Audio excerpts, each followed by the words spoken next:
In 1967, I was a 20-year-old student at the United States Merchant Marine Academy in Kings Point, New York.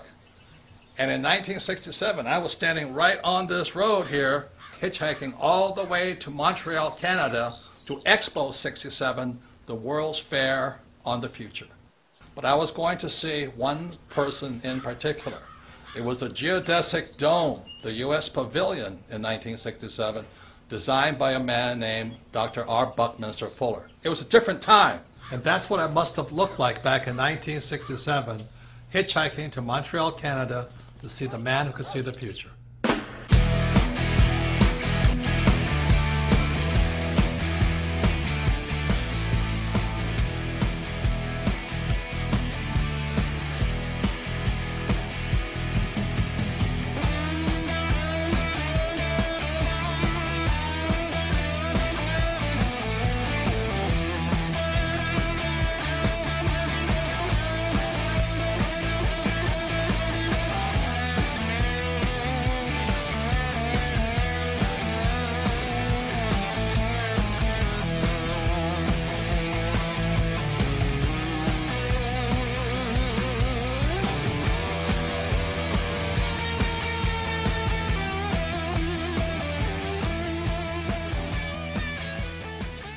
Fuller was a futurist, and he was one of the first persons that systematically defined how you and I can see the future. So that really intrigued me, because if I could see the future, I could see the future of stock markets, bond markets, real estate markets, and all that. And so I had a very small reason to want to be a futurist. It's all about greed to make money. So then in 1981, I had the opportunity to study with Dr. Fuller up in Kirkwood, California, which is near Lake Tahoe, and I spent a week with him up there, and I realized he wasn't looking at the future of the stock market, he was looking at the future of humanity. But the people running our economy, running the world, running our banks, running our politics, have us on a collision course with disaster. So I went, and once I could see the future, I knew I had to make changes.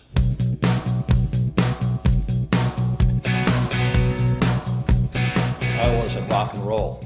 You know, I had bands like Van Halen, Boy George, Duran Duran, The Police, and I was having fun, man. It was sex, drugs, rock and roll, and I was in my 30s. I thought it was a hot life, great life, you know. Then I met Fuller, and then I changed. You know, there's more to my life than just making money and selling hats, wallets, bags, t-shirts, and, you know, sex, drugs, rock and roll. And so after 1981, I started studying with him more earnestly. I studied his books more earnestly, especially his book, Critical Path.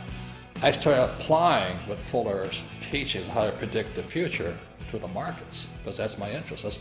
That's my rich dad and Bucky Fuller, that's where they come in line. They say the same thing. The markets are manipulated.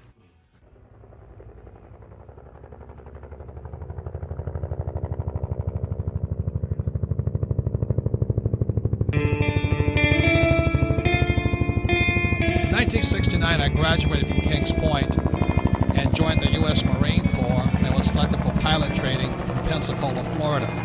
In 1972, I was flying helicopter gunships in Vietnam. Also in 1972, my rich dad sent me a letter saying that President Nixon took the dollar off the gold standard in 1971. He said, "Be careful, the world was about to change." So in 1971, was when our wealth began to be stolen.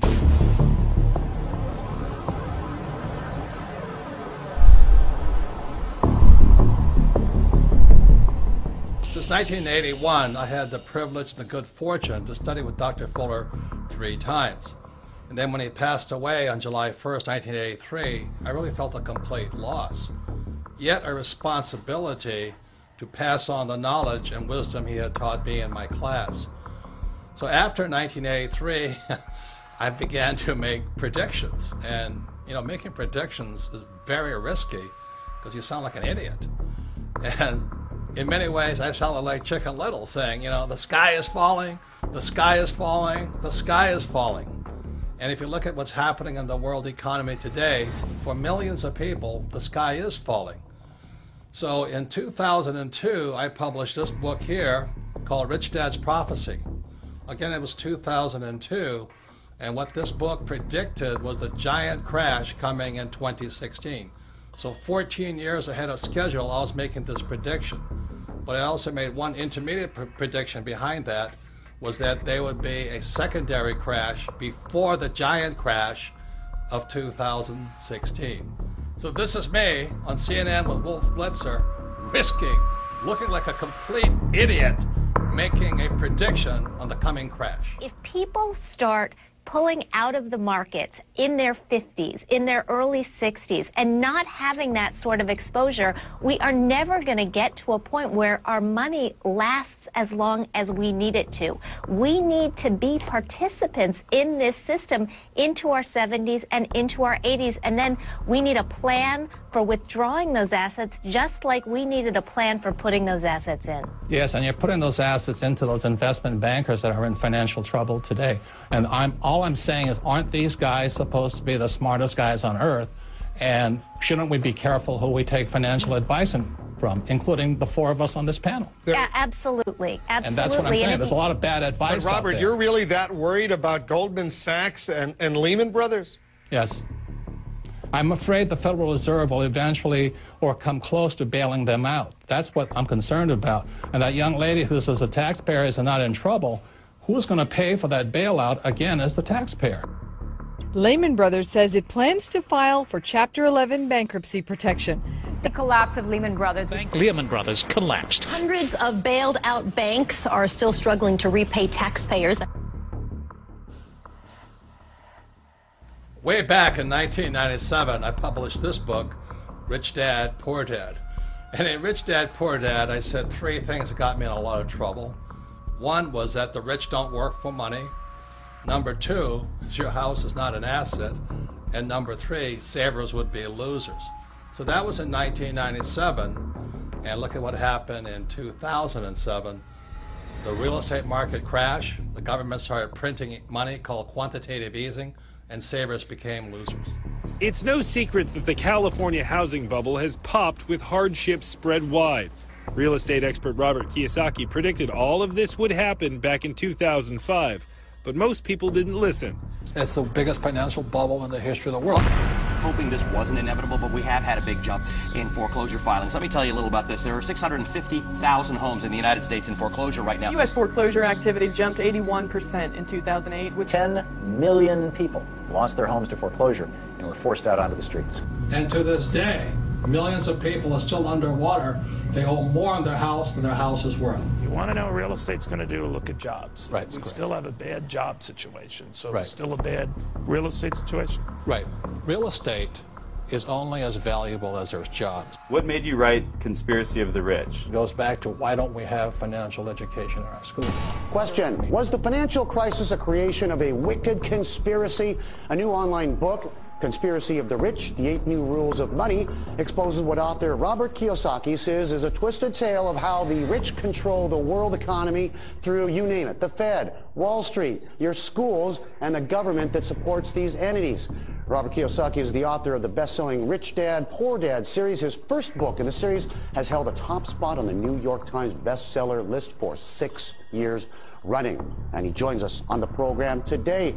Hello, Robert. What is this conspiracy theory? You mean it's a few people at the top handling all of us like puppets on a string? Say it isn't so. Well, I wish it wasn't so, but I've been a student of this crisis since around 1983, and I could see it coming back in 1983. People that are following the old rules, such as work hard, save money, get out of debt, live below your means, and invest in a well-diversified portfolio of mutual funds, you're getting wiped out.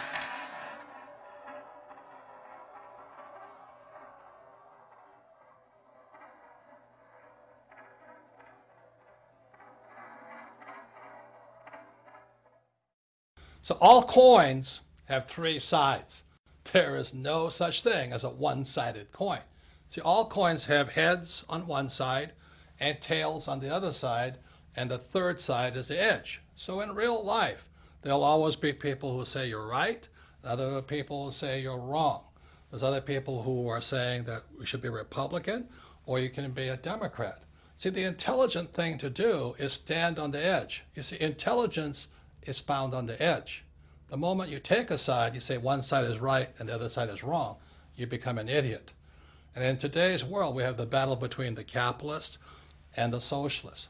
I say both sides are right, but the most important thing to do is which side is best for you. So stand on the edge, be intelligent, and look at heads and tails. The test of a first-rate intelligence is the ability to hold two opposed ideas in the mind at the same time and still retain the ability to function. F. Scott Fitzgerald. On July 1st, 1983, I was driving down the highway in Honolulu, Hawaii, and it came over the radio, futurist and genius Buckminster Fuller passed away today. And this overwhelming sense of, I had to pull over to the side of the road, all these cars whizzing by, and just cry. I've mentioned the WinStar project, and one of the gentlemen who's involved in the WinStar project is named Buckminster Fuller. He's a very, very dear friend of mine. I consider the genius of our times. And this is a song that I wrote for Bucky that's part of the new album that I'm out in L.A. recording.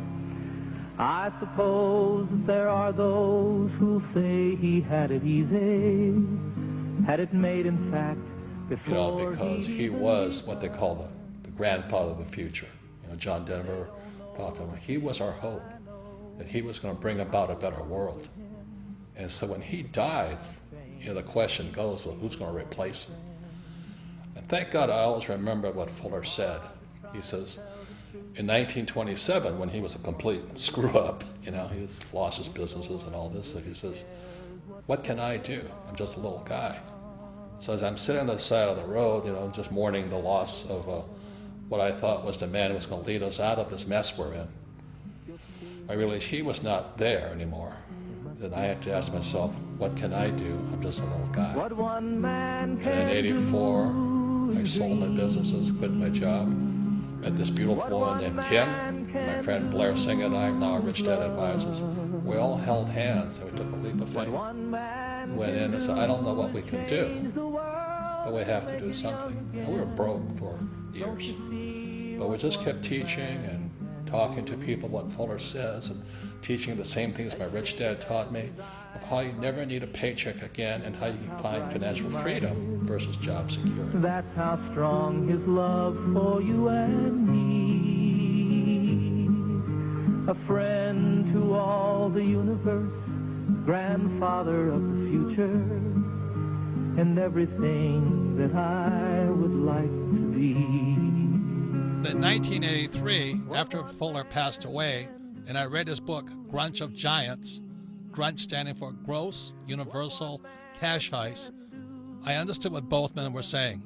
Our wealth is being stolen via our money system. Man can do is change the world and make it new again. Don't you see what one man can do? So the thing I'm upset about is our school system doesn't teach us anything about money and how the ultra-rich are manipulating the system via printing money.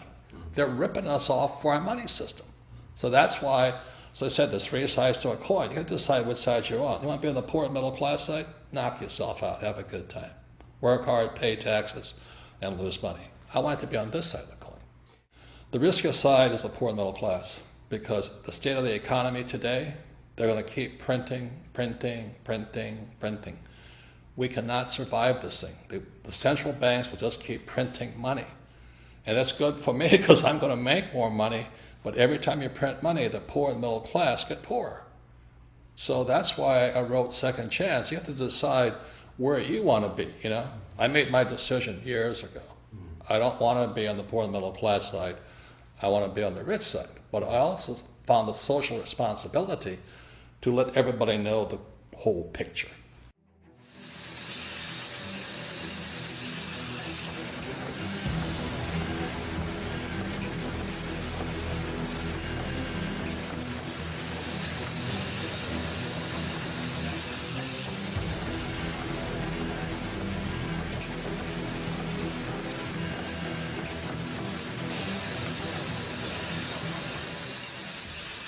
Fuller was not only a futurist, he was a scientist, a mathematician, some call an architect.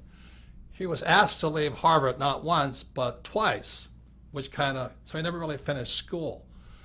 He was a genius, but he was hard to define simply because he was a genius at so many different subjects. In 1983, after reading his book, Grunch of Giants, posthumously, after he had passed away, I was surprised because Grunch of Giants was not about math, science, it was about the economy. It was about the future of the economy. And that's when I realized Bucky Fuller and my rich dad, who was my best friend's father, had been saying the same things for years. After reading Grunch of Giants, which stands for Gross Universal Cash Heist, how we're being ripped off by the very thing we work for, money, I began doing my own research on what both men had been saying. See, up to then, I was a proverbial C- student. I only studied just to take a test. I only studied what I was told to study. I take the test and forget about it. But after reading Grunch of Giants and hearing what Bucky said about the future and the economy and what my rich dad had been telling me for years, I became a student for the very first time. I went all the way back, not just taking their word for it, but finding out my own answers. I wrote Second Chance because there's a lot of confusion about this global economic crisis. You know, one side of the coin, especially the politicians, say, hey, don't worry, everything's fine, the economy's coming back. On the other side of the coin, there's people who say, we're on the eve of destruction. You know, buy guns, store food, buy gold, and go into hiding. And on one side of the coin, the socialists say, we need more entitlement programs. We need to take care of people. And capitalists say, if we keep giving people money, we're all going to go broke. And today, finally, everybody knows America is deeply in debt. We all know the U.S. is in debt, and this is the chart of the national debt of the United States, somewhere over 17 trillion. And for some people, that's scary, but what's coming up next, to me, is terrifying. We're out of money, and all this does is scare people and confuse people. People do not know what to do. And so that's why I wrote Second Chance. I wrote Second Chance as simply as possible. You know that principle, KISS? Keep it super simple. So Second Chance is written very, very simply.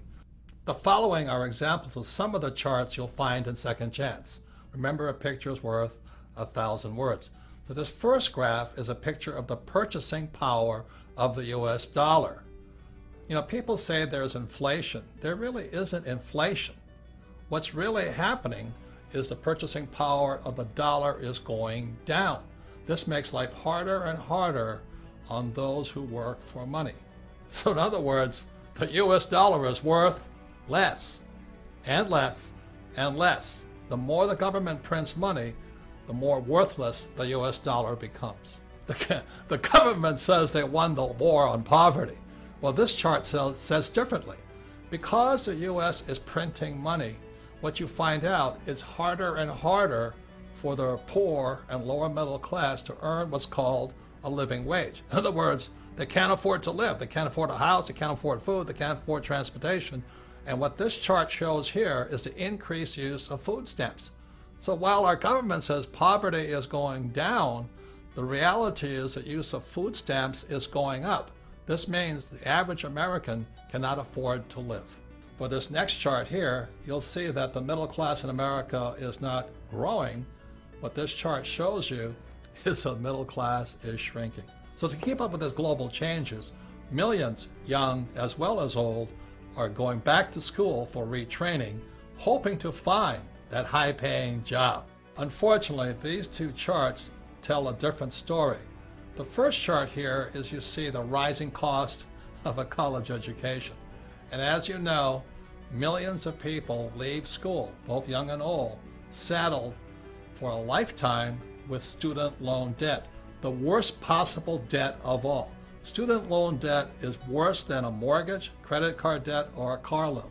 Simply said, student loan debt is debt for life. That is inhumane. And this chart really concerns me. This is the chart on Social Security. If you look at this chart, you notice just around 2012, the Social Security Trust Fund goes bankrupt. It starts operating in the red. Simultaneously, in 2012, 10,000 baby boomers turned 65. every single day, just as the fund goes broke. How are we going to pay for this? You know, what's going to happen to these old guys? What's going to happen to my generation, the baby boomers? Will the baby boomers, the most affluent generation in history, soon become the baby busters? I'm concerned about my own generation. Worst of all, how are we going to pay for these old guys like me? You know, Medicare goes up, expenses go up. You know, life doesn't get cheaper when you get old. You know, it is estimated that Social Security, Medicare, and other entitlement programs is an off-balance sheet debt of $100 trillion to $250 trillion. Most people do not know how big that debt is. How are we going to pay for this? Print more money? Who is going to pay for this? You? Your kids? Your kids' grandkids? Who is going to pay for this? Are we just going to print more money? And this leads to the next thing that really concerns me. These next two charts shows you what happens when a country prints too much money. Again, as Bucky taught me, to see the future, look at the past. And what you see here is a chart of the German Weimar government between the years 1918 and 1923. The German government, to pay its bills, began printing and printing and printing and printing. So the German economy looked good because the economy was growing with all this printed money. But what happened was it eventually collapsed after 1923. What happened was this: if you were a millionaire in Germany prior to 1918, by 1923 you were a pauper. I'm afraid that's what's going to happen to millions across the world if the United States keeps printing money. So here's a chart of the United States today. It's called quantitative easing. You know, it just keeps going up. The reason they call it quantitative easing, that's simply government speak, government jargon, a way of keeping us confused. Quantitative easing simply means printing money. Notice the similarity between Germany between 1918 and 1923 and the United States today. And so here we are in 2015, and let me tell you, it's spooky. It's a long way down. And when I look back, you know, at the giant crash of 1929, it's very small. So the question I ask you, which way is the economy going? Hopefully my rich dad and Bucky Fuller are wrong, that the stock market will keep going up. Looking for a savior, the German people elected Adolf Hitler Chancellor of all Germany in 1933. After taking control of Germany, Hitler is quoted as saying, "What luck for the rulers when men do not think." Same thing is going on in America today. That's why there's no financial education or school, and that's why our government can get away with what it's doing. I see similarities between then and now. Do you?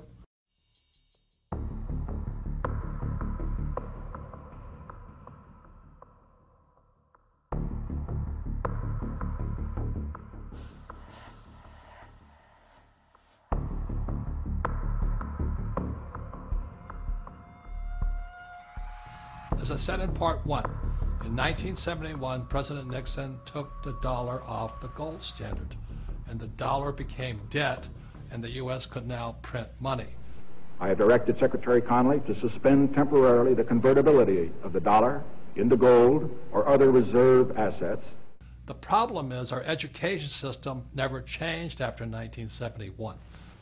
You see what low grade you made on your weekly mathematics test? More than half of you failed. Most of those who passed just got by. Nobody had 100%. And now we have this gap between the rich and everybody else. And this is dangerous.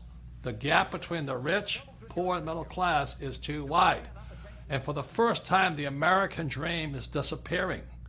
Instead of the American dream where everybody become rich, many people in America and throughout the world are angry at the rich. You know, today some politicians are saying, look at the gap between CEO pay and employee pay. Well, that is the American dream, to get rich. Do you get angry at the Kardashians for making million? Do you get angry at sports stars for making million? Do you get angry at rock stars for becoming rich? Look, if you're going to get angry at somebody, get angry at our school system. Look, this is not an economic crisis.